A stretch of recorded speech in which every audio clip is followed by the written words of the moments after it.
রমজান মাসে যাকাত দিয়ে দিবেন, যার যার যাকাত যেটা আছে। যাকাত দিবেন না, জাহান্নাম অবধারিত। যে সালাত পরে যাকাত দেয় না কাফের, সালাত পরে কিন্তু যাকাত দেয় না, এটা কুফরি।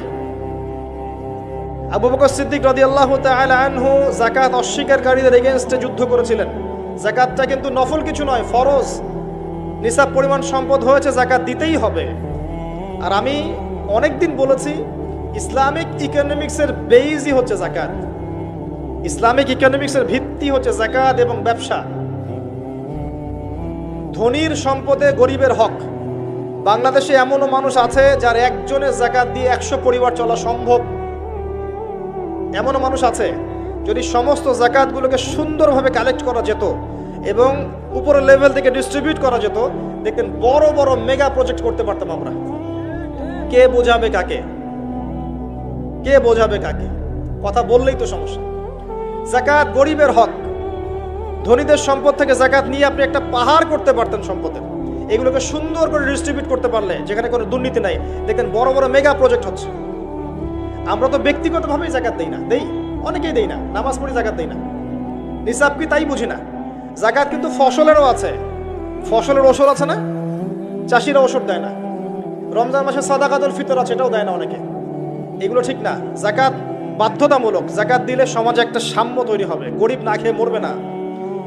যাকাত কেন্দ্রিক ইকোনমিক্স ছিল বলেই সাহাবায়ে কেরাম রাদিয়াল্লাহু আনহুমের যুগে একজন মানুষ খুঁজে পাওয়া যেত না যাকে সাহায্য করা লাগবে, সবাই স্বাবলম্বী হয়ে যেত, আলহামদুলিল্লাহ। অতএব রমজান মাসে যাকাত দিয়ে দেন আল্লাহর ওয়াস্তে, অন্যথায় কি হবে এটা বলে দিই।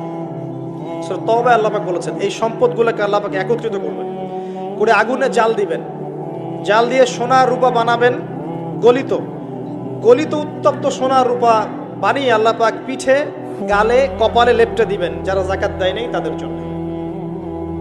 আমরা আশা করি এই শাস্তি পেতে চাই না, পেতে চাই?